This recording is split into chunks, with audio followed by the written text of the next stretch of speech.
আপনারা অনেকেই মুত্তাকিমের ভিডিও চেয়েছিলেন। মুত্তাকিমকে এখন মাদ্রাসায় ভর্তি করা হয়েছে। সে সকালে মাদ্রাসায় যায়, সেখানেই পড়ে, খেলাধুলা করে, দেন সন্ধ্যায় আবার বাসায় ব্যাক করে। বাট ওর দাদু আর আঙ্কেল কিন্তু আন্টির জন্য এখনো অনেক কান্না করে। কালো মুত্তাকিমের আব্বু মুত্তাকিমের আম্মুর গামছাটা ধরে অনেক কান্না করছিল।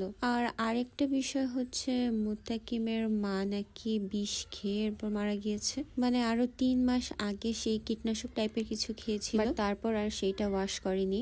আর সেটা খেয়েছিল সেকেন্ড হাজবেন্ডের সাথে রাগ করে। দেন সেটা আস্তে আস্তে ভেতরে সবকিছু পচিয়ে দিয়েছে, এর জন্যই সে মারা গিয়েছে। যাই হোক, যারা মুত্তাকিমের কাহিনীটা জানেন না তারা আমার ইউটিউব চ্যানেল সানজিদা তর্নিতে গিয়ে দেখে আসতে পারেন, সেখানে পোস্ট করা আছে।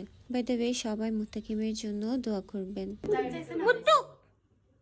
আরে